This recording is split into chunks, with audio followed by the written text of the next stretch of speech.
Hello,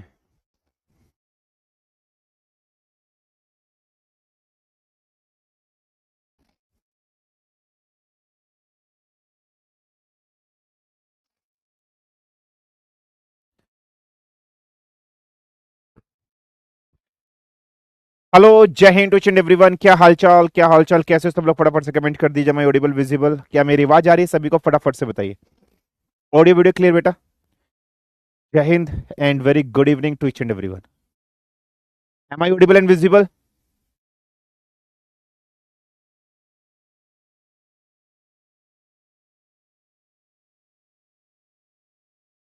चलिए, जय हिंद बेटा, जय हिंद। Audio video clear? कोई प्रॉब्लम, कोई समस्या, कोई दिक्कत ऑडियो वीडियो से रिलेटेड?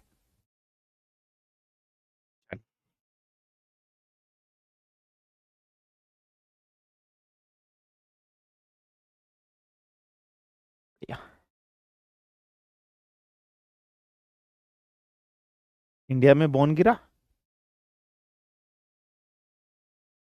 ठीक है, मैं एकदम बढ़िया। आप लोग बताइए, आप लोग कैसे?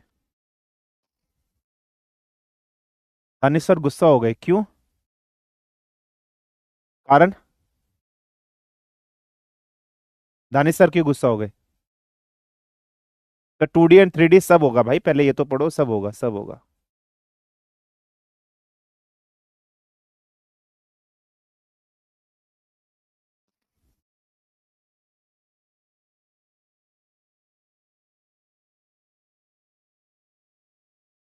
ठीक है सर, 3 बार समझ देखने समझ में आया।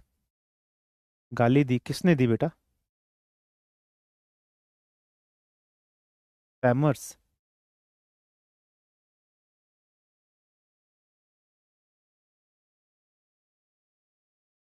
ने बच्चे ने दी?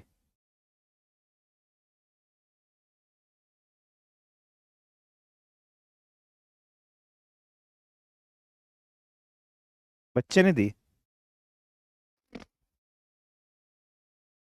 मोंटी यदुवंशी ने? कारण क्या?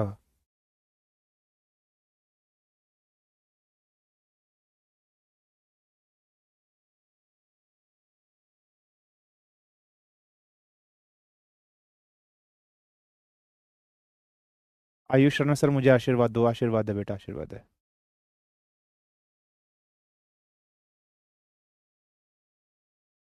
ठीक है, चलिए चलिए।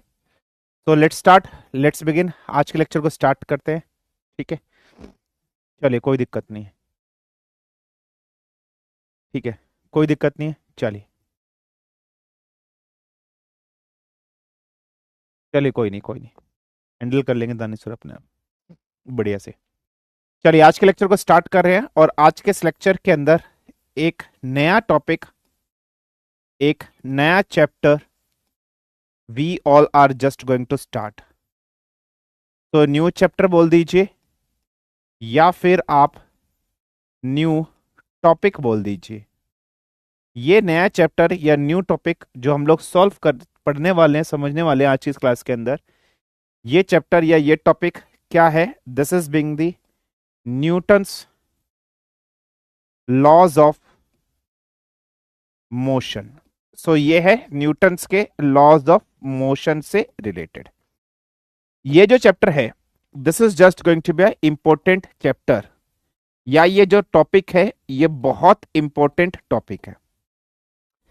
प्लीज अब एक चीज समझना बहुत अच्छे से, please don't chat, don't chat, don't chat.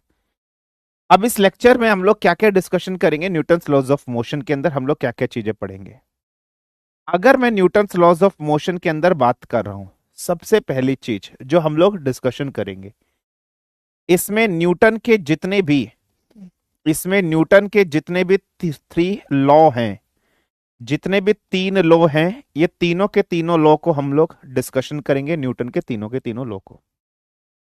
Next अगर हम लोग बात करते हैं इस लेक्चर के अंदर, इस चैप्टर के अंदर हम लोग और क्या डिस्कशन करेंगे? हम लोग फोर्स के बारे में पढ़ेंगे, हम लोग टाइप्स ऑफ फोर्सेस डिस्कशन करेंगे, जिसमें कॉन्टेक्ट फोर्सेस और नॉन कॉन्टेक्ट फोर्स, 2 टाइप की फोर्स आएंगी। साथ ही साथ इससे रिलेटेड न्यूमेरिकल्स भी हम लोग यहां पर डिस्कशन करेंगे इस लेक्चर के अंदर।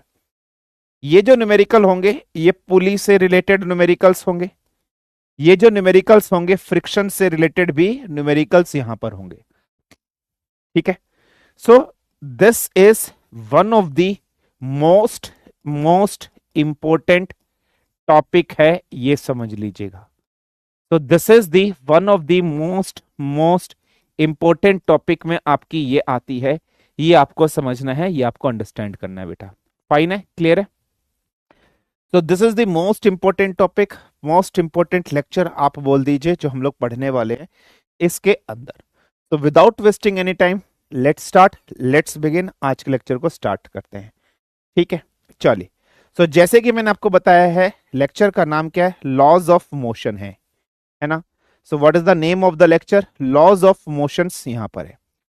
अब अगर हम लोग लॉज ऑफ मोशन की बात कर रहे हैं, if you are being talking about the laws of motion, तो कितने लॉज ऑफ मोशन है, 3 लॉज ऑफ मोशन एग्जिस्ट करते हैं। एक मिनट रुक जाना, ठीक है।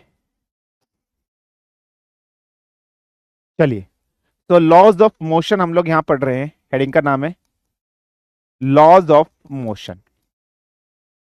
अगर मैं लॉज ऑफ मोशन की बात कर रहा हूं तो कितने लॉ हैं, 3 लॉज यहां पर आपके आते हैं। How many laws are being there, 3 laws are being there. इस लॉ में इस लॉ में सबसे पहले एक इंपॉर्टेंट टॉपिक आपके पास आएगी जिसको हम लोग कहेंगे फर्स्ट लॉ ऑफ मोशन। सबसे पहले आएगा फर्स्ट लॉ ऑफ मोशन क्या होता है। अगर मैं फर्स्ट लॉज ऑफ मोशन की बात करता हूं, ये न्यूटन के फर्स्ट लॉ की बात करता हूं, तो इसे आप लोग लॉ ऑफ इनर्शिया भी कह सकते हो। You can also called it as law of inertia. अब ये जो इनर्शिया होता है इसको हिंदी में क्या कहते हैं, इसको हिंदी में कहते हैं जड़त्व। इसको हिंदी में क्या कहते हैं, इसको हिंदी में कहते हैं जड़त्व। तो आप इसको क्या कह सकते हो, जड़त्व का नियम भी कह सकते हो, या गति का प्रथम नियम, या न्यूटन की गति का प्रथम नियम, या जड़त्व का नियम भी आप कह सकते हो।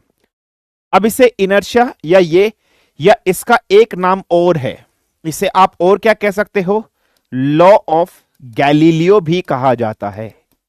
तो what you will also call it as law of Galileo, Galileo का नियम भी इसे कहा जाता है। अब इसे गैलीलियो का नियम क्यों कहा जाता है वो समझना। ये जो जड़त्व है या जो इनर्शिया है, इसका अगर हम लोग खोजकर्ता की बात कर लेते हैं, इसका अगर हम लोग खोजकर्ता की बात कर लेते हैं, या इसकी अगर हम लोग बात कर लेते हैं कि इसकी खोज, इसकी डिस्कवरी किसने करी थी, if we will are talking about this कि इनर्शिया का खोजकर्ता कौन है, इनर्शिया की डिस्कवरी किसने करी है, तो आंसर इस गैलीलियो ने करी थी। ये सिंपल सा पॉइंट आपको याद रखना है, ठीक है। अब ये फर्स्ट लॉ क्या कहता है, जो हमें पढ़ना है, हमें समझना है।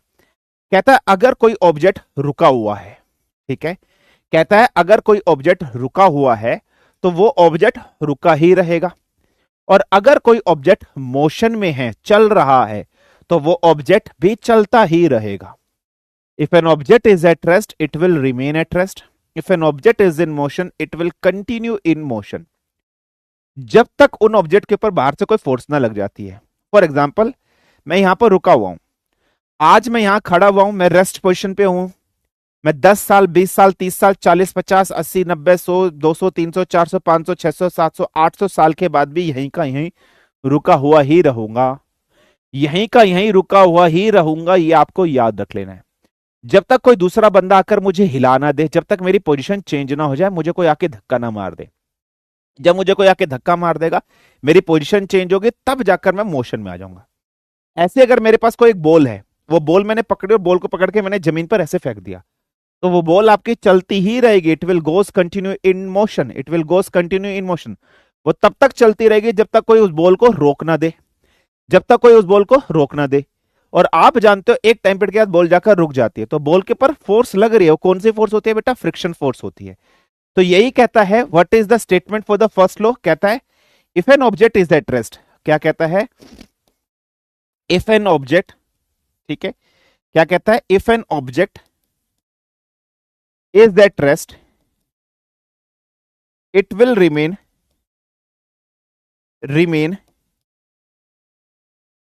at rest,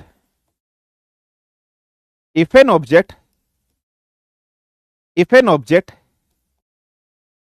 is in motion it will continue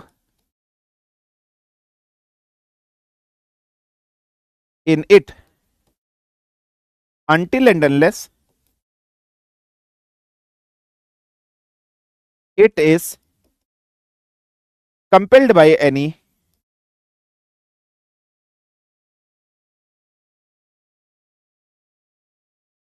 external forces.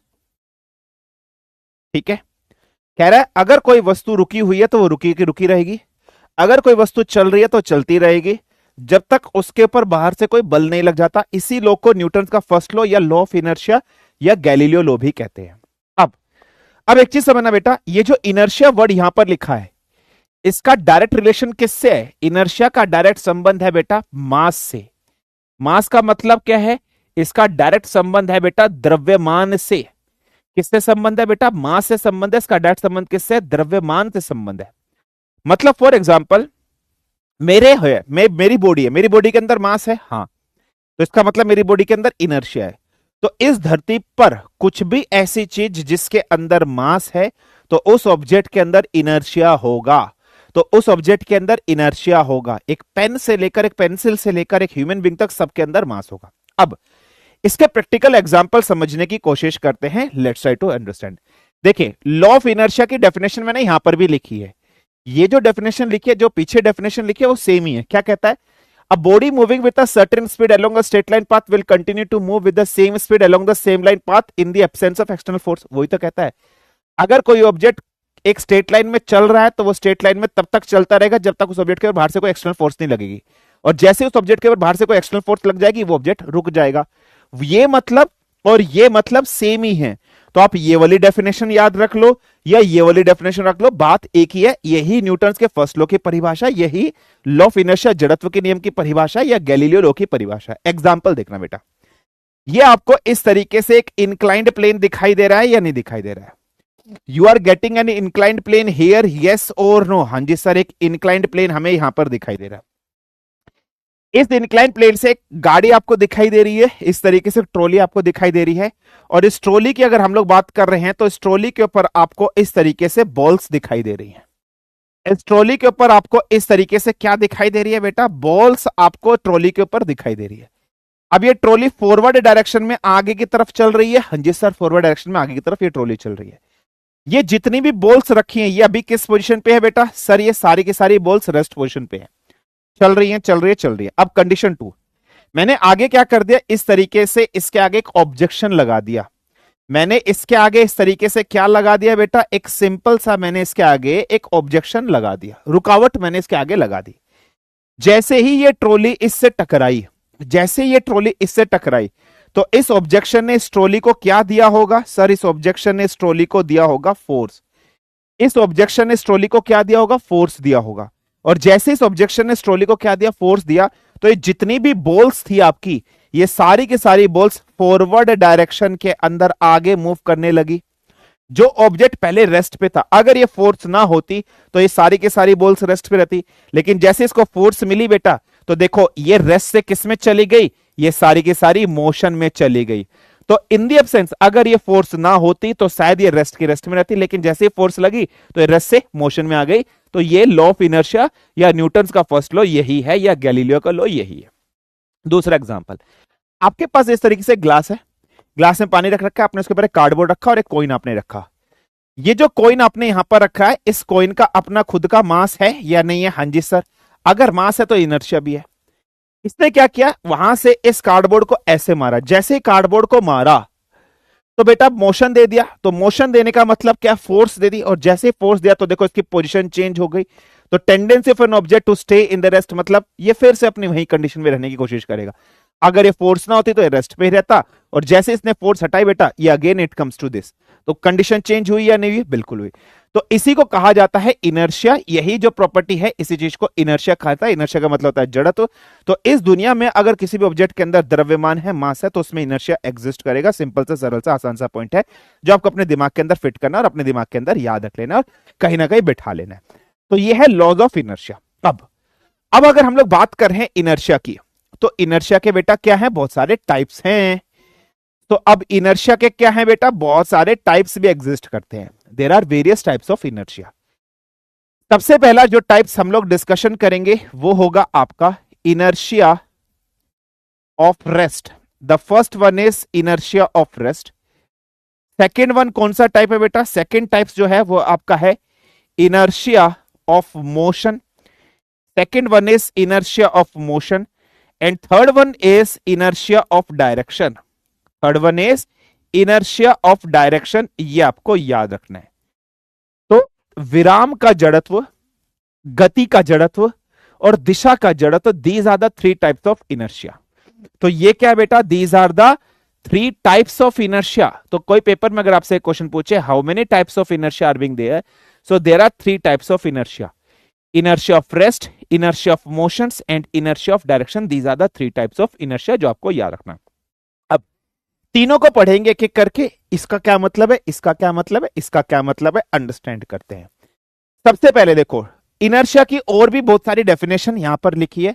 आपको मैंने तीन डेफिनेशन लिखा है, तीन में से आप कोई भी एक डेफिनेशन पढ़ लेना। ये डेफिनेशन नंबर 3 है, ठीक है। जड़त्व की तीसरी डेफिनेशन, तीनों का मतलब एक ही है। टाइप्स की बात कर रहे हैं तो पहला टाइप्स कौन सा है बेटा? इनर्शिया ऑफ रेस्ट, आराम का जड़त्व या विराम का जड़त्व आप कहते हो। समझना, अभी आप डेफिनेशन पे मत जाइए, अभी आप डेफिनेशन पे मत जाइए। मैं आपको जैसे समझा रहा हूं वैसे समझने की कोशिश करना। इनर्शिया ऑफ रेस्ट समझने की कोशिश करते हैं, विराम के द्वारा जड़त्व। इनर्शिया ऑफ रेस्ट का मतलब क्या है बेटा? लाइट गई हुई है, फैन चल रहा है, पसीना आ रहा है और मैंने जैकेट और पहन ली, एसी भी नहीं चल रहा है, मुझे लग रहा है चेंज ही करनी पड़ेगी जैकेट, ठीक है। चलिए आ जाइए। इनर्शिया ऑफ रेस्ट का मतलब क्या है समझना। इस कंडीशन के अंदर ऑब्जेक्ट के पता क्या चाहता है? Object wants to be in rest, wants to be in rest. इस कंडीशन के अंदर ऑब्जेक्ट रेस्ट की कंडीशन में ही रहना चाहता है। The object simply wants to be in rest वाली condition.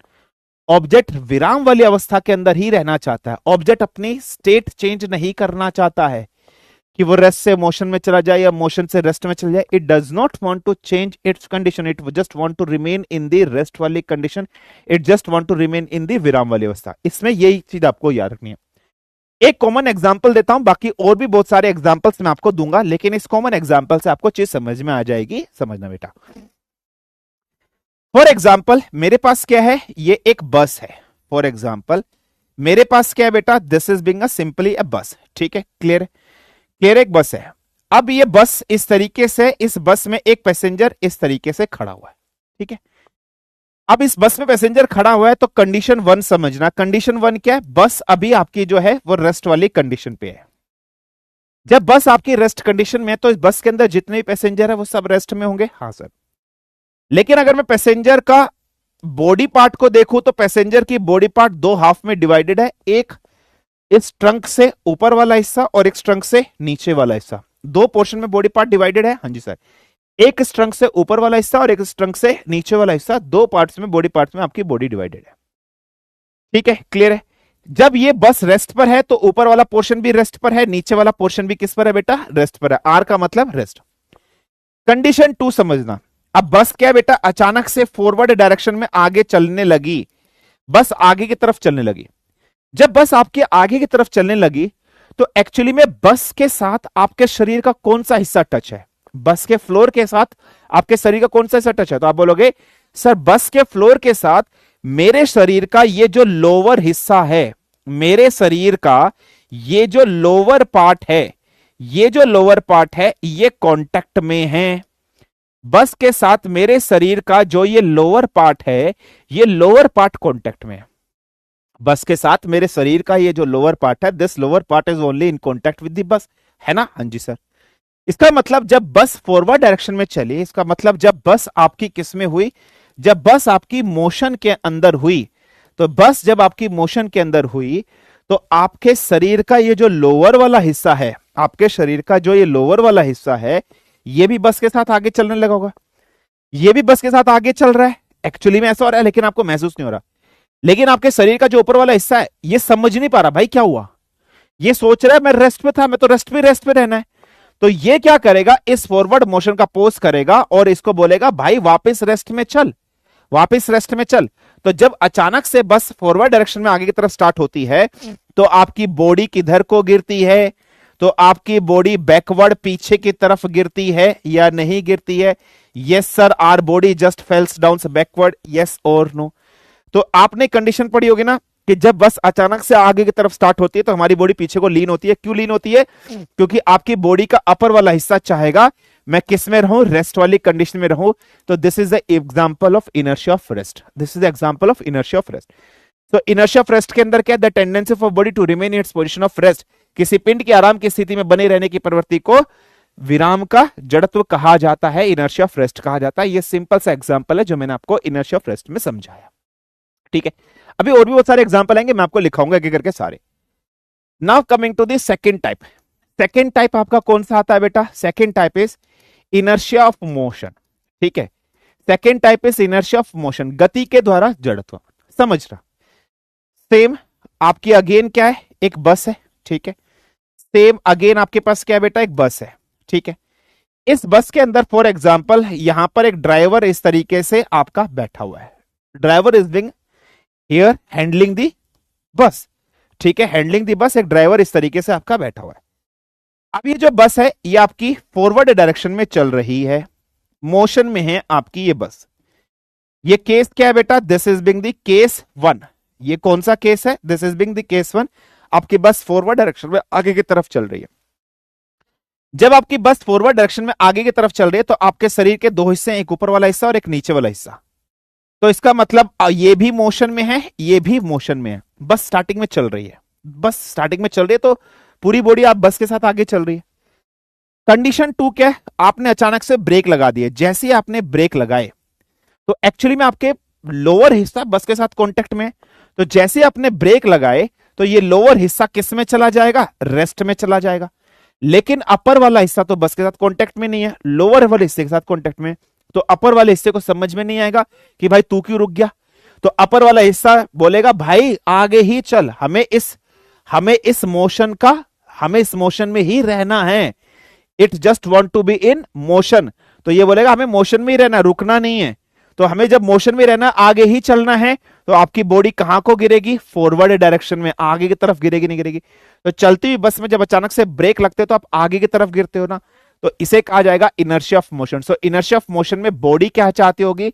Body wants to maintain its motion, वो मोशन को मेंटेन करके रखना चाहती होगी। तो चलती हुई बस में जब अचानक से ब्रेक लगते होंगे तो बॉडी आपकी आगे की तरफ गिरती है।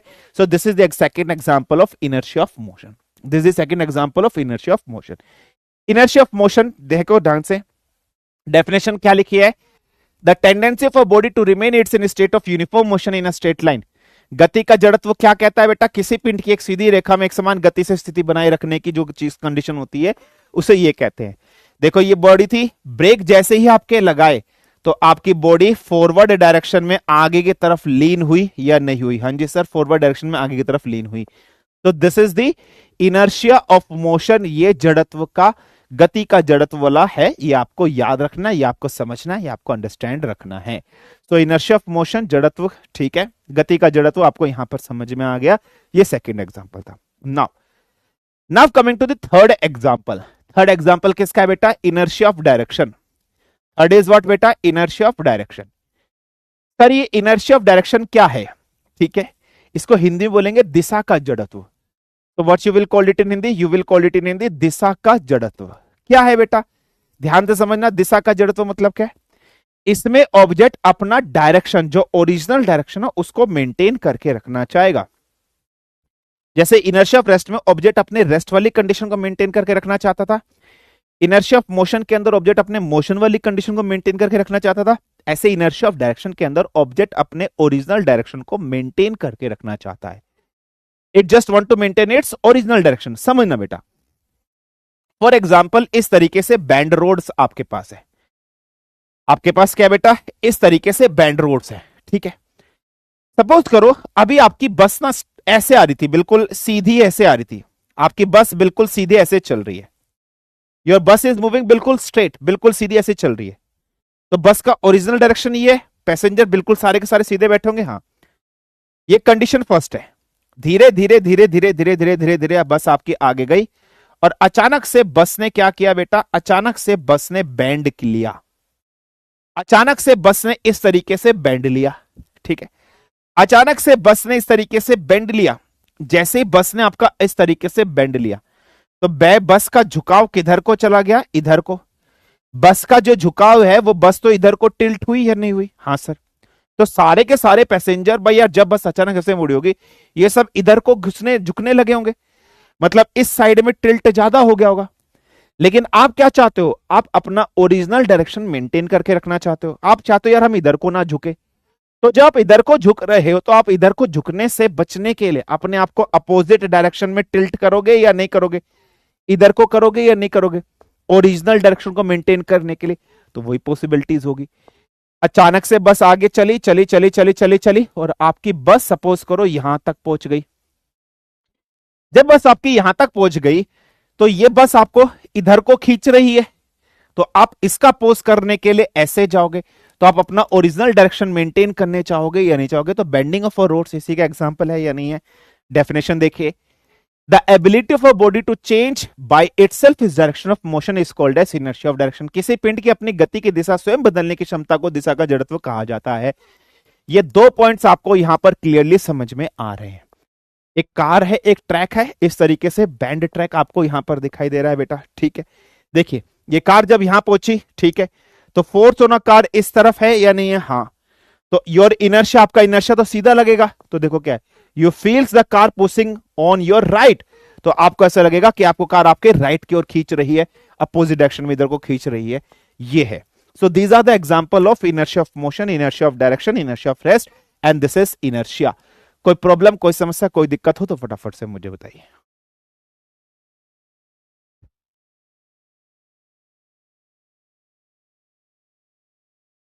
क्लियर है बेटा? Just give me 1 minute time बेटा, मैं ये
क्या यार तुम लोग बातें करने लग जाते हो, ठीक है, डन।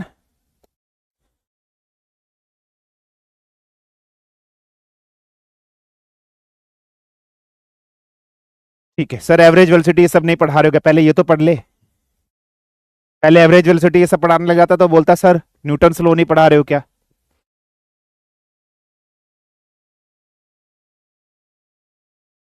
ठीक है, चलिए। तो थर्ड लो एक्सप्लेन, पहले फर्स्ट लो तो कंप्लीट कर लूं, ठीक है। ओ भाई रोहित, पहले ये पढ़ ले फिर आगे करना, ठीक है। चलिए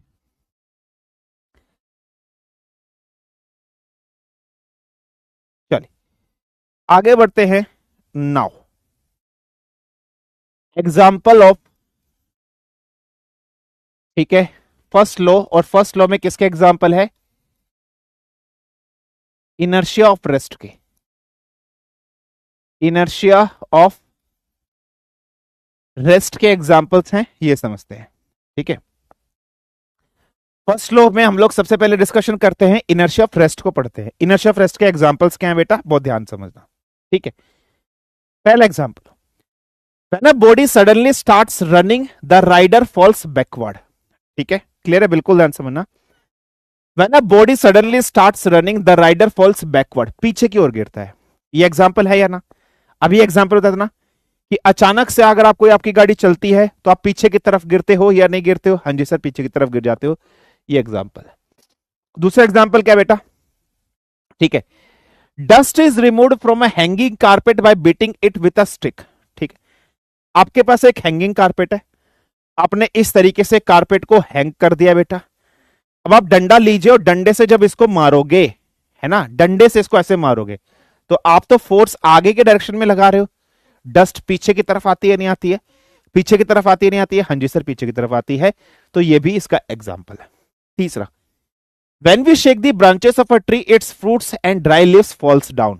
ठीक है, आपके पास एक पेड़ है, आपने इस पेड़ को हिलाया, आपने उस पेड़ को हिलाया, जैसे आपने पेड़ को हिलाया तो अपने पेड़ में फोर्स आगे की तरफ दी है या लेफ्ट राइट दी है, लेकिन जो फल फ्रूट है, पत्ते हैं, वो ऊपर से नीचे की तरफ गिर रहे हैं नहीं गिर रहे हैं? बिल्कुल, ये इसी का एग्जाम्पल है। Coin falls into the tumbler, ये एग्जाम्पल हम ऑलरेडी डिस्कशन कर चुके हैं, ये एग्जाम्पल हम ऑलरेडी पढ़ चुके हैं। So these are all the examples of what? So these are all the examples of inertia of rest. So these are all the examples of inertia of rest. ठीक है, विराम के द्वारा जड़त्व के सारे एग्जाम्पल्स हैं जो आपको याद रखने हैं। आई होप यहां तक चीजें क्लियर हो गई। ठीक है, फाइन है, चलिए नाउ आगे बढ़ते हैं, फ्यू मोर एग्जाम्पल्स। ठीक है, तो फ्यू मोर एग्जाम्पल्स में आते हैं, इनर्शिया ऑफ मोशन को पढ़ते हैं। ठीक है, इनर्शिया ऑफ मोशन को पढ़ते हैं। इनर्शिया ऑफ मोशन में क्या एग्जांपल है बेटा, ध्यान से देखिएगा। जब आप एक हॉर्स पर बैठे हो और हॉर्स आगे की तरफ दौड़ रहा है, अचानक से घोड़ा रुक जाए तो आप आगे की तरफ गिरोगे या नहीं गिरोगे? फॉरवर्ड डायरेक्शन में आगे की तरफ गिरोगे नहीं गिरोगे? हाँ जी। A person getting out of a moving bus और a train falls in the forward direction.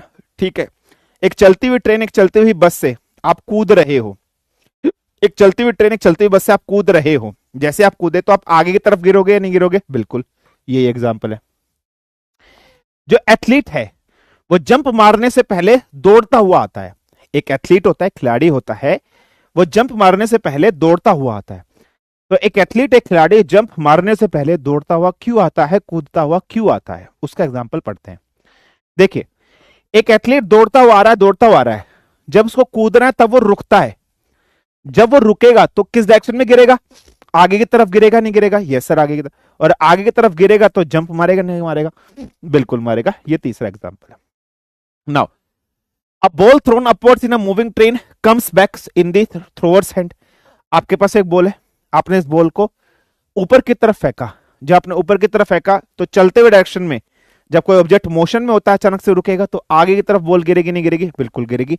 तो उसके हैंड्स में ही गिरेगी नहीं गिरेगी? बिल्कुल गिरेगी। ये सब एग्जांपल्स है इनर्शिया ऑफ मोशन के। इसका इंग्लिश और हिंदी दोनों लिखा हुआ है, बाद में आप नोट्स छाप लेना, अभी बस चीजें समझ लो। Now coming to the inertia of direction.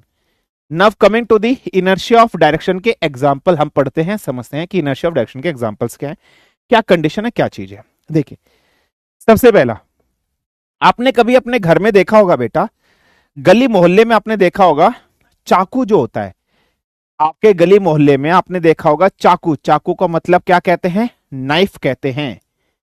तो व्हाट यू विल कॉल्ड चाकू इन हिंदी? नाइफ।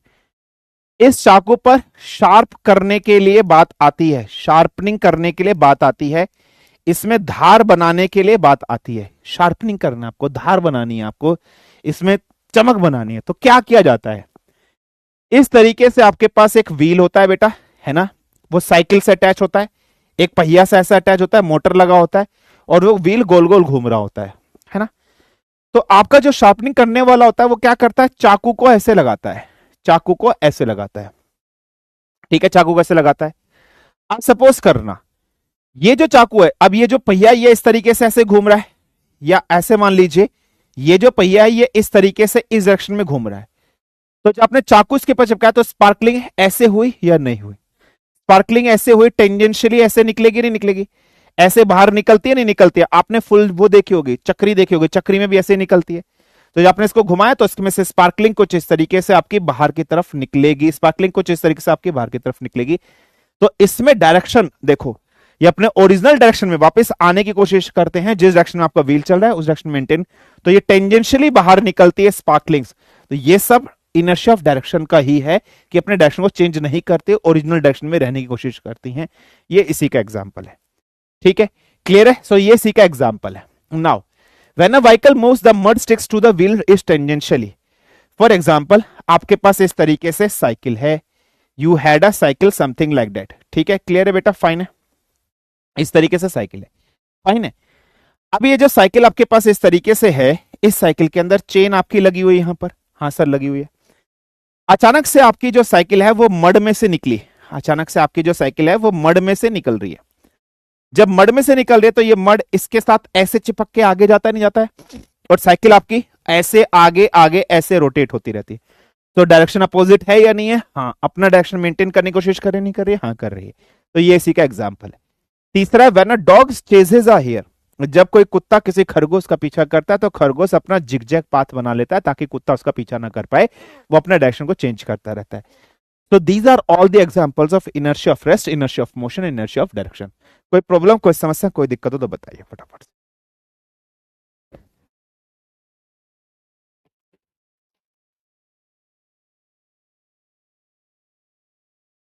क्लियर है बेटा?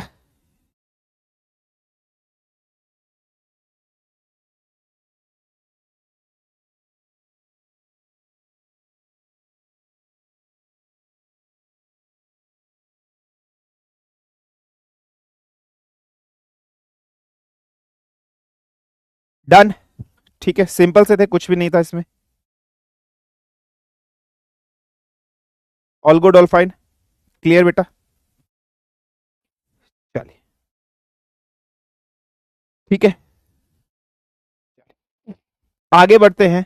Now coming to the second law of motion, ठीक है, हेडिंग डालिए second law of motion. Now just put the heading second law of motion क्या होता है, ठीक है। न्यूटन की गति का दूसरा नियम क्या होता है समझते हैं, अंडरस्टैंड करते हैं। न्यूटन की गति का दूसरा नियम क्या होता है समझते हैं, अंडरस्टैंड करते हैं। कहता है rate of change of momentum is proportional to the rate of change of momentum is proportional to the force। कहता है rate of change of momentum जो है वो डायरेक्टली प्रोपोर्शनल है, किसके डायरेक्टली प्रोपोर्शनल है? फोर्स के डायरेक्टली प्रोपोर्शनल होता है। Rate of change of momentum किसके प्रोपोर्शनल होता है? Rate of change of momentum is directly proportional to the force. इस इक्वेशन का मतलब क्या होगा? अब एक चीज समझना, इसकी मैथमेटिकल फॉर्म क्या होगी? What would B it's mathematical form? इसकी मैथमेटिकल फॉर्म क्या होगी, किस तरीके से एग्जिस्ट करेगी, हमें वो पढ़ना है, हमें वो समझना है कि इसकी मैथमेटिकल फॉर्म क्या होगी। यहां पर वर्ड क्या लिखा है? Rate of change. यहां पर वर्ड क्या लिखा है? रेट ऑफ चेंज यहां पर लिखा है। फिजिक्स के अंदर रेट ऑफ चेंज का मतलब क्या होता है? न्यूमिनेटर और डिनोमिनेटर के टर्म में लिखा होता है। मतलब कोई चीज किसी के रेस्पेक्ट में चेंज होना, किसी चीज का किसी के रेस्पेक्ट में चेंज होना। जैसे अगर वेलोसिटी टाइम के रेस्पेक्ट में चेंज हो रही है तो हम उसको क्या कहते हैं? एक्सेलरेशन। तो हम क्या बोलेंगे? Rate of change of velocity with respect to time, या rate of change of velocity को हम क्या बोलेंगे? एक्सेलरेशन बोलेंगे। ऐसे rate of change of displacement को हम क्या बोलेंगे? वेलोसिटी बोलेंगे। डिस्प्लेसमेंट किसके साथ चेंज होती है? टाइम के साथ। वेलोसिटी किसके साथ चेंज होती है? टाइम के साथ। तो ये चीज याद रखना। फिजिक्स के अंदर मोमेंटम, मोमेंटम को हिंदी में बोलते हैं बेटा संवेग। क्या कहते हैं? संवेग कहते हैं। संवेग मोमेंटम को किससे लिखा जाता है? पी से लिखा जाता है, ठीक है। प्रोपोर्शनल का मतलब क्या होता है? समान अनुपात, समानुपाती। प्रोपोर्शनल का मतलब क्या होता है बेटा? समानुपाती, डायरेक्टली प्रोपोर्शनल। फोर्स का मतलब क्या होता है फिजिक्स के अंदर? फोर्स का मतलब होता है फिजिक्स के अंदर बल, ठीक है। What is the meaning of force in physics? The meaning of force in physics is बल। ये आपको याद रखना है। अब इस इक्वेशन का मतलब क्या बन जाएगा? What would be the meaning of this equation? Let me try to solve you. Rate of change का मतलब क्या हो जाएगा बेटा, किसका, मोमेंटम का। तो आप लिखोगे D P upon D T, ऐसे लिखोगे DP upon D T, momentum का चेंज टाइम के रेस्पेक्ट में। ये था ना डी अपॉन डी टी या delta T, delta P upon delta T, हम लोग सब पढ़ चुके हैं, वेलोसिटी वाले चैप्टर में आपको पढ़ाया था बेसिक वाले में। ये प्रोपोर्शनैलिटी का सिंबल होता है, किसके प्रोपोर्शनल है, फोर्स के डायरेक्टली प्रोपोर्शनल है, ये चीज कहता है। ये है आपका सेकंड लॉ, ये है आपका सेकंड लॉ, लेकिन हमें सेकंड लॉ को प्रूव करना है। अब इसमें दो चीज आ रही है, मोमेंटम, इसमें एक चीज आ रही है फोर्स। क्या होता है मोमेंटम, क्या होता है फोर्स, पहले समझते हैं बेटा। What is momentum and what is force, let's try to understand. सबसे पहले फोर्स पर आते हैं। फोर्स क्या होता है, फोर्स की अगर हम लोग बात करते हैं तो फोर्स को कहा जाता है बल, ठीक है। पुश और पुल ऑन एन ऑब्जेक्ट, किसी भी ऑब्जेक्ट पर लगाया गया पुश या किसी भी ऑब्जेक्ट पर लगाया गया जो पुल होता है, उसको आप लोग क्या कहते हो, फोर्स कहते हो। तो what is the meaning of force, so the meaning of force is push और पुल ऑन एन ऑब्जेक्ट, ठीक है बेटा। पुश और pull on an object is simply called as force. So what is the meaning, push और pull on an object is simply called as force. धक्का लगाना या धकेलना force कहलाता है। ये जो फोर्स होता है बेटा, ये डायरेक्टली प्रोपोर्शनल होता है किसके, मास के। Force is being directly proportional to mass. अगर मेरे पास एक भारी ऑब्जेक्ट है, भारी ऑब्जेक्ट को मुझे एक पोजीशन दूसरी पोजीशन पे मूव करना है, तो मैं ताकत ज्यादा लगाऊंगा, बल ज्यादा लगाऊंगा, हाँ, ये हो गया डायरेक्टली प्रोपोर्शनल। इसका मतलब मास बढ़ेगा तो फोर्स भी बढ़ेगी, इसका मतलब मास घटेगा तो फोर्स भी आपकी घटेगी। This is being the first condition, this is being the first condition. तो आपने क्या बोला, mass, force is directly proportional to mass, ये फर्स्ट कंडीशन हो गई। दूसरी कंडीशन क्या होगी, force is directly proportional to acceleration. अगर आपने किसी ऑब्जेक्ट पे ज्यादा बल लगाया तो वो ज्यादा एक्सेलरेट होगा, बहुत तेजी से भागेगा। फॉर एग्जाम्पल, आपके पास कार, स्कूटर, मोटरसाइकिल, बाइक है, आपने उसके एक्सेलरेटर को हल्के से ही घुमाया, आपने उसके एक्सेलरेटर को बस हल्के से ऐसे घुमाया, तो वो धीरे से ही एक्सेलरेट होगा। लेकिन आपने उसको पकड़ के ऐसे कर दिया, बहुत ज्यादा ताकत लगा दी, तो एकदम से भागेगा नहीं भागेगा, बिल्कुल होगा। ये सेकंड कंडीशन है आपके सामने, ठीक है बेटा। एक्सेलरेशन कैसी क्वांटिटी होती है, वेक्टर क्वांटिटी होती है, सदिश राशि होती है। इन दोनों को कंबाइंड जब हमने किया तो force is being directly proportional to M dot A. Physics के अंदर प्रोपोर्शनैलिटी को हटाकर इक्वल टू लगाया जाता है, और इसके लिए हमें किसी कांस्टेंट का इस्तेमाल करना होता है। तो हमने यहां पर एक कांस्टेंट के का इस्तेमाल कर लिया और ये कह दिया कि जो के है इसकी वैल्यू क्या है, 1 हमने मान ली। तो what should be the answer, तो फोर्स की वैल्यू क्या हो गई है, mass into acceleration. So what should be the value of the force, force का फॉर्मूला क्या हो गया, mass into acceleration, this is the formula for the force. तो फोर्स का फॉर्मूला क्या हो गया, मास इनटू एक्सेलरेशन। तो force is equal to M dot A, ये आपके सामने आ गया है। अब अगर मैं इस फोर्स की यूनिट की बात करूं कि what would B its unit, इसकी यूनिट क्या होगी, इसकी इकाई क्या होगी, इसकी मात्रा क्या होगी, समझते हैं। मास की यूनिट क्या होती है बेटा, केजी। एक्सेलरेशन की यूनिट क्या होती है, मीटर पर सेकेंड स्क्वायर। तो ये जो केजी मीटर पर सेकेंड स्क्वायर है, इसी को हम लोग क्या कहते हैं, इसी को हम लोग कहते हैं 1 Newton. So this has been called as 1 Newton, this has been called as 1 Newton, इसी को हम लोग 1 न्यूटन कहते हैं। तो फोर्स की अगर मैं यूनिट की बात करूं तो what would be the unit of force, तो unit of force would be what बेटा, न्यूटन होगा। और 1 न्यूटन की अगर हम लोग बात करेंगे तो क्या हो जाएगा, 1 केजी मीटर पर सेकेंड का स्क्वायर होगा, ठीक है। एक्सेलरेशन वेक्टर क्वांटिटी है, एक वेक्टर एक स्केलर, मैं आपको बता चुका हूं। तो फॉर्मूला क्या हो जाएगा, वेक्टर। तो फोर्स भी कैसी क्वांटिटी हो जाएगी, वेक्टर क्वांटिटी हो जाएगी, सदिश राशि हो जाएगी। इसका डायमेंशनल फॉर्मूला क्या हो जाएगा, M L T minus 2 will be its dimensional formula, M L T minus 2 will be its dimensional formula. Simple सी चीज आपको ये याद रखनी है, ठीक है, क्लियर है। अच्छा, अब अगर आपसे पूछे कि फोर्स की सीजीएस यूनिट क्या होगी, what would B it's CGS unit, कि फोर्स की सीजीएस यूनिट क्या हो जाएगी, तो सीजीएस यूनिट होगी बेटा डाइन। क्या होगी, डाइन, चुड़ैल, भूतड़ी जिसे आप कहते हो, है ना। तो याद रखना 1 dyne will be equal to what, तो केजी की जगह ग्राम हो जाएगा, मीटर की जगह सेंटीमीटर हो जाएगा, और सेकेंड स्क्वायर का सेकेंड स्क्वायर हो जाएगा। So 1 dyne is equal to 1 gram centimetre per second square. 1 dyne is equal to 1 gram centimetre पर second square. 1 dyne is equal to 1 gram centimetre पर सेकंड स्क्वायर, ये आपको याद रख लेना। अब एक क्वेश्चन आता है पेपर के अंदर, आपको समझना है क्या कि रिलेशन फाइंड करिए। अब एक क्वेश्चन आता है, रिलेशन फाइंड करिए बिटवीन किस किस के बीच में, between newton and dyne. Newton और डाइन के बीच में रिलेशन फाइंड करिए कि what would be the relation between newton और डाइन के बीच में क्या रिलेशन है। ठीक है, what would be the relation between the newton and the dyne, ये टॉपिक आपके सामने आएगा। मतलब आपको यह बताना है कि एक न्यूटन के अंदर कितनी भूतड़ी होंगी, कितनी चुड़ैल होंगी, आपको यह बताना है। 1 न्यूटन का मतलब क्या होता है, 1 kg मीटर पर सेकंड का होल स्क्वायर। ठीक है, इज इक्वल टू डैश, हमें क्या निकालना है, ग्राम सेंटीमीटर पर सेकंड का होल स्क्वायर। अगर मैं केजी को ग्राम में कन्वर्ट कर दूं, मीटर को सेंटीमीटर में, तो ये चीज बन जाएगी। तो इधर मैं क्या लिख रहा हूं, 1 kg में 10 to the power 3 gram, 1 metre में 10 to the power 2 centimetre upon second का होल स्क्वायर, ये कितना हो जाएगा 10 to the power 5 gram centimetre पर सेकंड स्क्वायर। ग्राम सेंटीमीटर पर सेकंड स्क्वायर को क्या कहते हैं, डाइन कहते हैं या नहीं कहते, हाँ जी।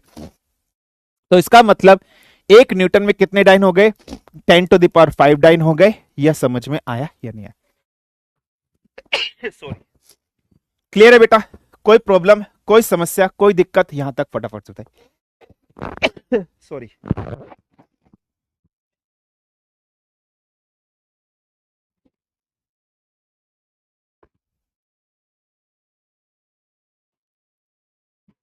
is it fine, is it clear, have you all got it or not?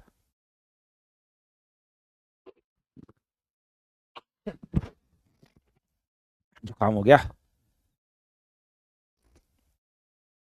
ठीक है, क्लियर है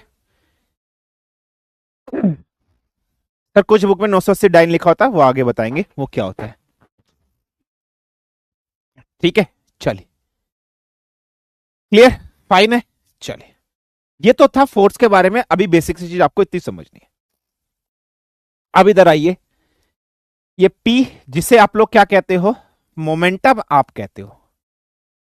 ये जो P है जिसे मोमेंटम कहते हैं, जिसे हिंदी में क्या कहा जाता है, जिसे हिंदी में आप संवेग कहते हो, जिसे हिंदी में आप क्या कहते हो, संवेग कहते हो। What does it actually means to you guys, जिसे आप हिंदी में क्या कहते हो बेटा, संवेग कहते हो। इसका क्या मतलब है, समझते हैं, अंडरस्टैंड करते हैं। Let's try to understand, let's try to discuss संवेग का मतलब क्या है, मोमेंटम का मतलब क्या है। देखिए, एक चीज समझना, for example Indian team bowling करा रही है, ठीक है, फॉर एग्जांपल इंडिया की टीम बॉलिंग करा रही है। अभी इंडिया की टीम पिट रही है, बहुत रन खा रही है। अचानक से बुमराह आ गया, ठीक है, अचानक से बुमराह आ गया और बुमराह ने विकेट लेने स्टार्ट कर दिए। तो इसने विरोधियों का मोमेंटम बिगाड़ दिया या नहीं बिगाड़ दिया, विकेट लेने स्टार्ट कर दे, विरोधियों का मोमेंटम बिगाड़ दे। मोमेंटम का मतलब क्या, पोजीशन, अवस्था चेंज कर दी नहीं कर दी, हाँ जी सर, चेंज कर दी। फॉर एग्जांपल इंडिया की टीम बैटिंग कर रही है, विकेट पे विकेट गिर रहे हैं, कोहली आया, उसने बैटिंग करी और रन्स पे रन्स बनाने शुरू कर दिए। मोमेंटम चेंज कर दिया ना अचानक से, यस सर, मोमेंटम चेंज कर दिया। तो ये जो मोमेंटम होता है, इसका मतलब क्या होता है, इसका कुछ नहीं मतलब होता है, इसका मतलब होता है product of mass and velocity, product of mass and velocity. ये गुणनफल है द्रव्यमान और वेग का।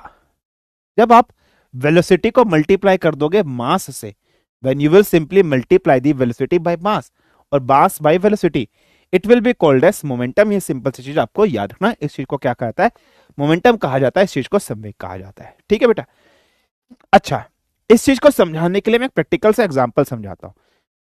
फॉर एग्जांपल, यहां पर एक लड़की है, यहां पर एक लड़का है, ठीक है, ये सूजी है, सूजी देवी, और ये सूजा सिंह है, ठीक है, क्लियर है, हस्बैंड वाइफ नहीं है, भाई बहन समझ लो।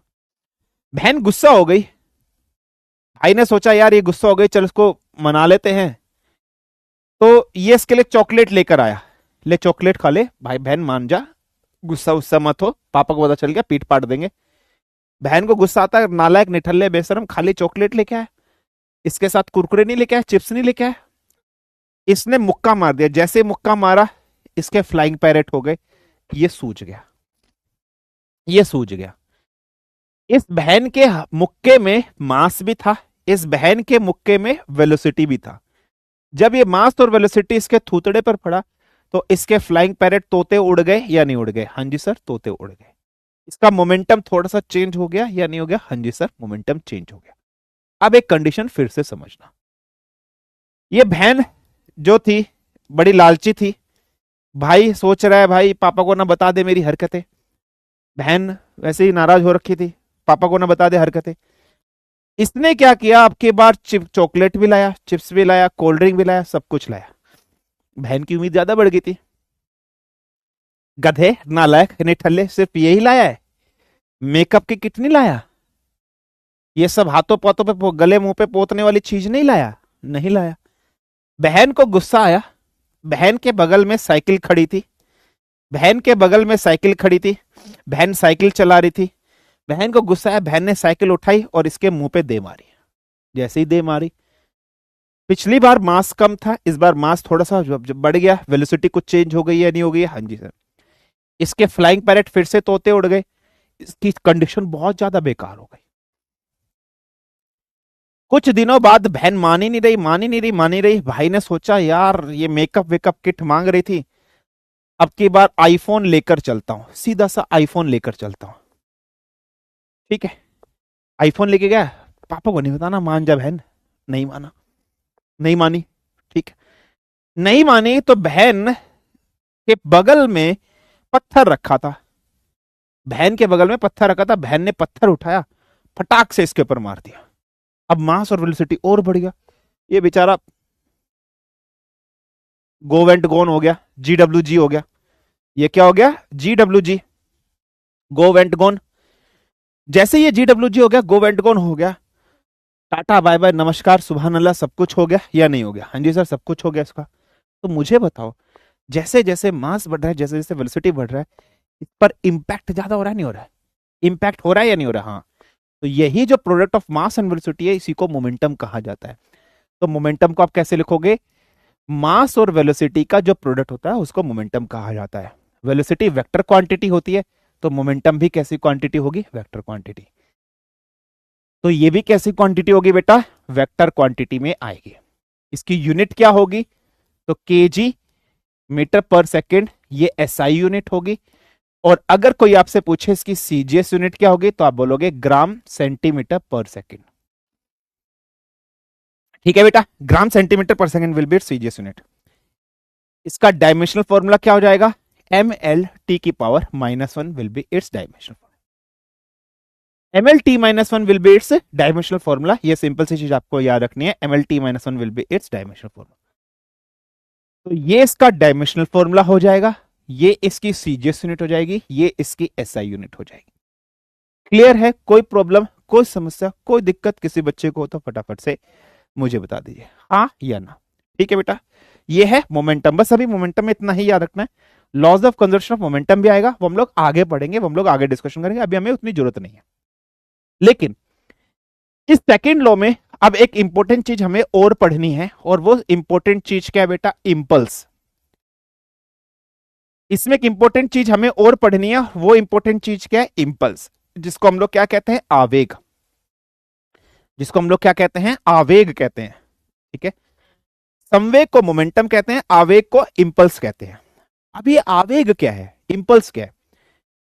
बहन ने मुक्का मारा, तो बहन ने जब भाई पे मुक्का मारा तो बहन के हाथों से भाई के फेस पर फोर्स लगी होगी। क्या वो फोर्स कुछ टाइम पीरियड के लिए लगी है? हाँ। बहन ने साइकिल उठाकर भाई के चेहरे पे मारी, तो क्या बेटा वो साइकिल वाली फोर्स बहन के चेहरे पर जब, भाई के चेहरे पे जब लगी, वो कुछ टाइम पीरियड की लगी? हाँ लगी। बहन ने पत्थर उठाकर भाई को मारा, तो क्या वो पत्थर से जो फोर्स है वो कुछ टाइम पीरियड के लिए लगी है? हाँ सर लगी है, लगी है ना बेटा? यस। तो what is the meaning of impulse? What is the meaning of impulse? When, या ऐसे बोल सकते हो ड्यूर, या it is a condition, it is a condition where force acts on a body for a certain time period, for a certain time period. जब कोई force किसी ऑब्जेक्ट पे कुछ समय के लिए लगती है, तो फोर्स जिस ऑब्जेक्ट पे कुछ समय के लिए लग रही है, किसी भी टी टाइम के लिए लग रही है, उस चीज को इंपल्स कहते हैं. तो आप इसको और क्या बोल सकते हो? तो आप इसको बोल सकते हो और करके ऐसे भी लिख सकते हो. Product of force and time is called as impulse. Is called as impulse. Force और टाइम का जो प्रोडक्ट होता है उसको इंपल्स कहते हैं. तो इसका मतलब इंपल्स का फॉर्मूला क्या हो जाएगा? तो फोर्स डॉट टाइम. तो इंपल्स क्या हो जाएगा? Force dot time will be your impulse. अगर मैं इसकी यूनिट की बात करूं कि what would B its unit, कौन सी यूनिट? अगर मैं इसकी एसआई यूनिट की बात करूं, ठीक है बेटा, if I will just simply talk about it's SI unit, तो एसआई यूनिट क्या हो जाएगी? फोर्स की यूनिट क्या होती है? न्यूटन. टाइम की यूनिट क्या होती है? सेकंड. सो न्यूटन सेकंड. इसको मैं और एक्सपेंड करूं, न्यूटन का मतलब क्या है? केजी मीटर पर सेकंड का whole square multiply by second. एक सेकंड से एक सेकंड कैंसिल, तो इसका मतलब क्या आ गया? केजी मीटर पर सेकंड. मतलब इंपल्स की यूनिट भी क्या आई है? केजी मीटर पर सेकंड. इंपल्स की यूनिट या तो आप क्या बोलोगे? न्यूटन सेकंड बोल सकते हो, और न्यूटन सेकंड को ही केजी मीटर पर सेकंड भी बोलते हैं. अगर आप मोमेंटम की यूनिट देखो, तो मोमेंटम की यूनिट भी क्या थी? केजी मीटर पर सेकंड थी या नहीं थी? हाँ जी. तो एक क्वेश्चन पेपर में आता है बेटा, एक क्वेश्चन पेपर में आता है, याद रख लेना और इस चीज को नोट बना के लिख लेना कि unit of momentum, unit of momentum, ठीक है, unit of momentum and force are always, ठीक है, are always equal, are always equal. तो फोर्स और मोमेंटम की जो यूनिट होती है वो हमेशा क्या होती है बेटा? बराबर होती है. तो फोर्स और मोमेंटम की जो यूनिट होती है वो हमेशा क्या होगी बेटा? बराबर. जो यूनिट मोमेंटम की होती है, सॉरी फोर्स नहीं इंपल्स, फोर्स नहीं इंपल्स, ठीक है, force and impulse are always equal. ठीक है, क्लियर है? ये आपको रखना. अच्छा, अब कुछ चीजें हैं, कुछ कंसेप्ट है जो आपको पढ़ना पड़ेगा, जिसका इस्तेमाल आगे होगा, समझने की कोशिश करना. फॉर एग्जाम्पल, फिजिक्स में कोई एक फॉर्मूला ऐसे लिखा है, X is equal to A dot B, ऐसे लिखा है. इसका मतलब क्या है? इसका मतलब है इफ, अगर आपका ए कांस्टेंट होगा, if A is being your constant, तो इसका मतलब होगा X is being directly proportional to B. First point. दूसरा पॉइंट क्या है? इफ बी इज कांस्टेंट, अगर आपका बी कांस्टेंट होगा, तो इसका मतलब क्या है? X is directly proportional to A. ठीक है बेटा, बिल्कुल ध्यान समझना. अगर आपका बी कांस्टेंट है तो एक्स इज डायरेक्टली, अगर ए कांस्टेंट है तो इसका मतलब एक्स समानुपाती बी के. बी बढ़ेगा तो एक्स भी बढ़ेगा, बी घटेगा तो ये भी घटेगा. अगर बी कांस्टेंट है तो ये.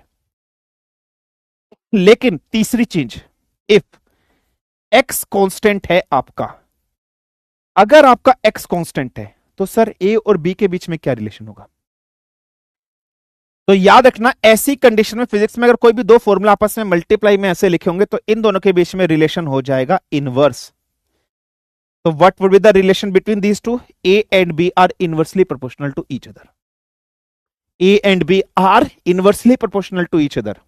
तो फिजिक्स में अगर कोई दो क्वांटिटी आपस में मल्टीप्लाई में होंगे, उन दोनों में रिलेशन इनवर्स. ये बढ़ेगा तो ये घटेगा, ये घटेगा तो ये बढ़ेगा. इसको बोलते हैं विलोम अनुपाती, इसको बोलते हैं समान अनुपाती. ये याद रखना. ये तो था कंसेप्ट वन. ऐसे ही कंसेप्ट टू, अगर ऐसे लिखा हो X is equal to A divided by B, तो इसमें क्या रिलेशन एग्जिस्ट करेगा?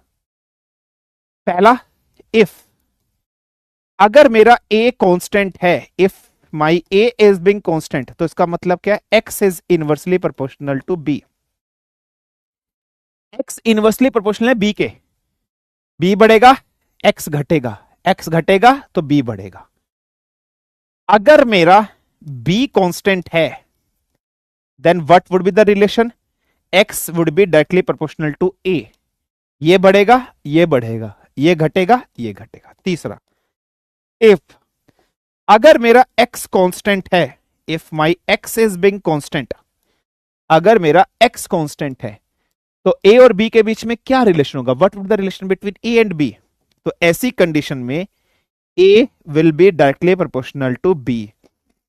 फिजिक्स में अगर कोई दो क्वांटिटी आपस में ऐसे डिवाइड में लिखी होगी तो उन दोनों में हमेशा रिलेशन डायरेक्टली प्रोपोर्शनल होता है।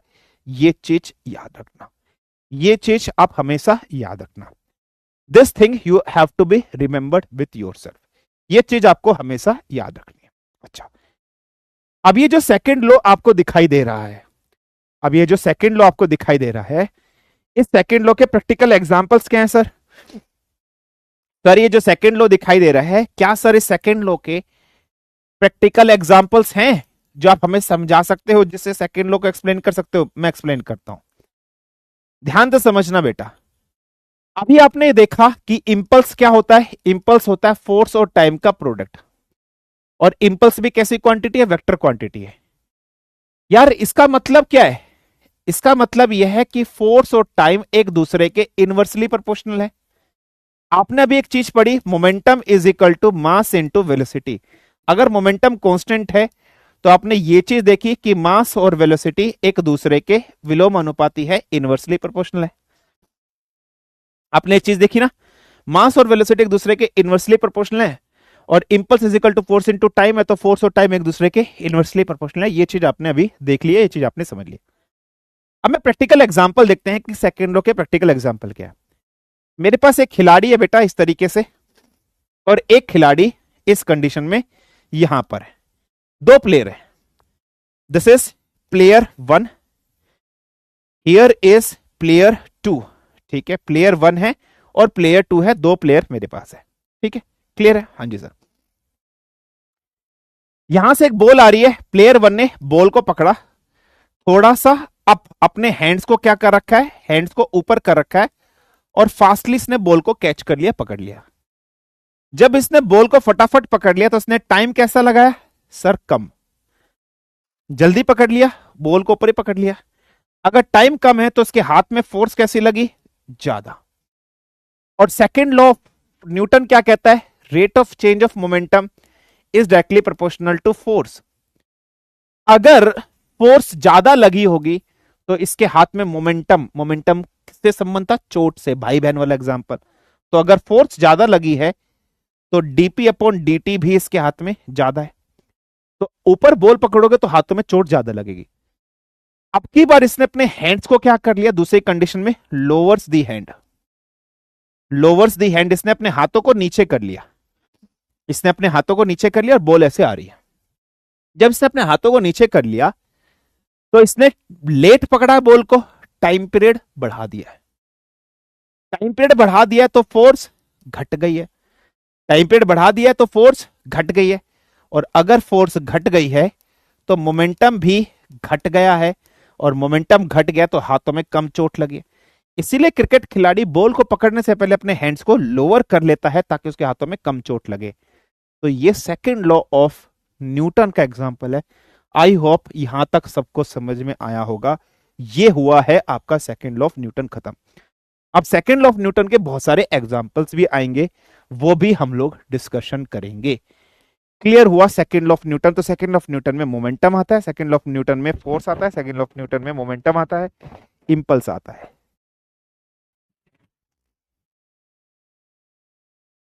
क्लियर बेटा?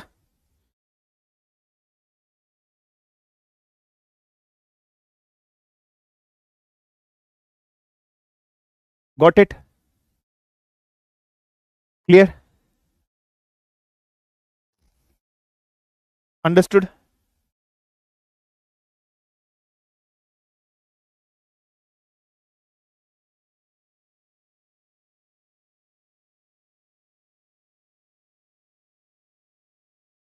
ठीक है, चलिए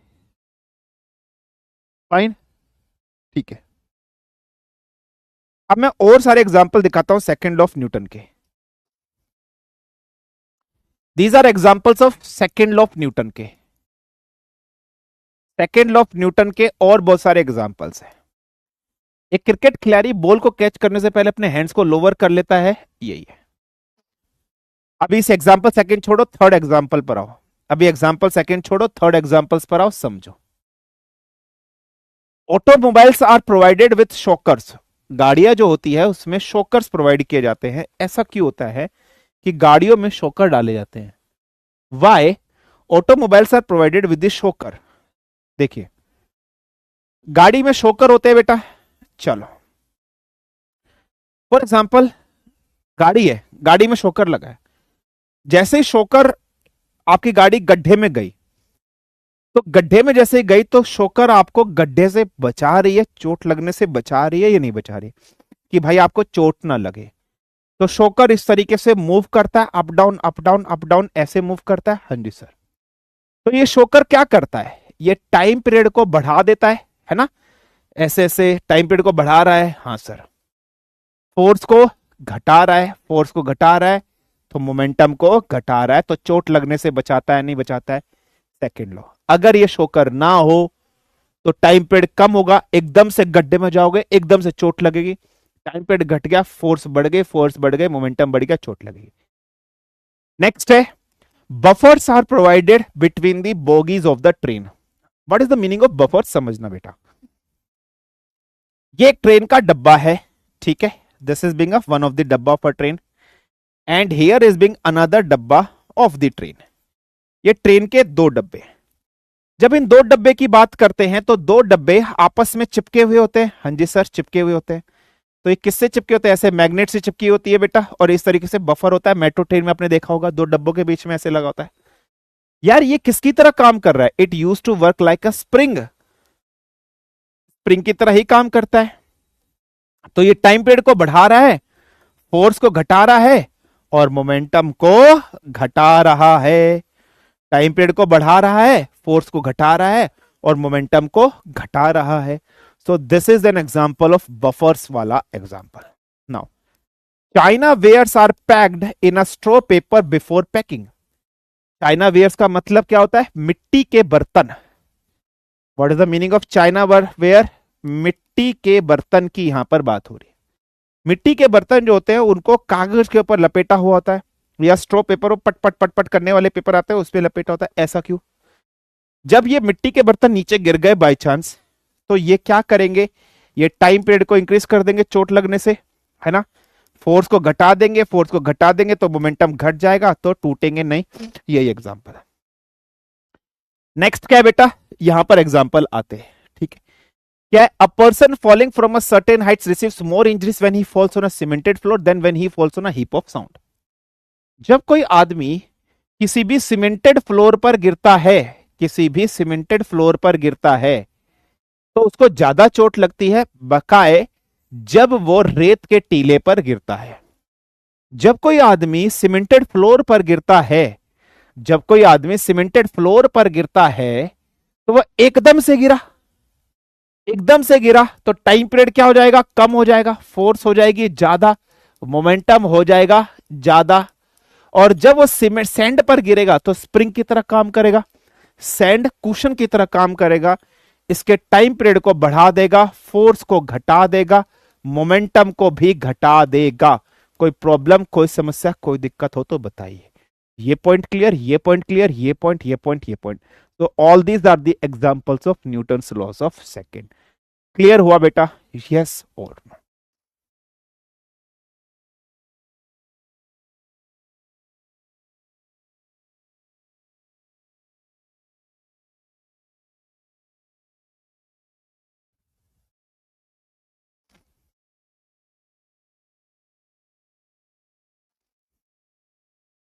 चाइना वेयर मिट्टी के बर्तन. यार मिट्टी के बर्तन पे कागज क्यों लपेटा जाता है? कागज लपेटने से टाइम पीरियड को कम कर देते हैं. स्प्रिंग की तरह ही तो काम करता है, वही तो है कंसेप्ट है. ठीक है, चलिए.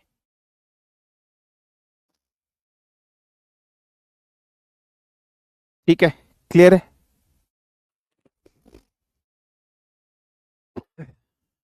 Got it?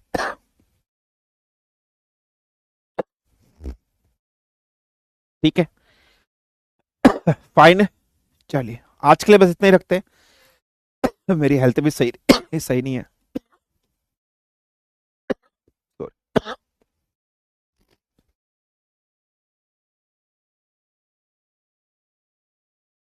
ठीक है,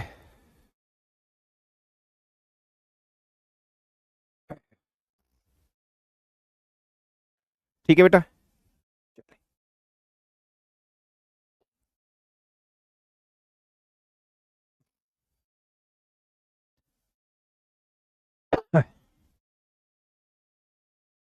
क्लियर है? एग्जाम्पल 2 4 दोबारा रिपीट करके देख लेना बेटा, ऑफलाइन मोड में देख लेना क्लास को।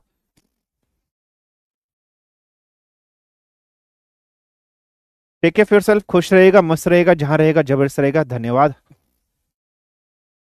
ठीक है,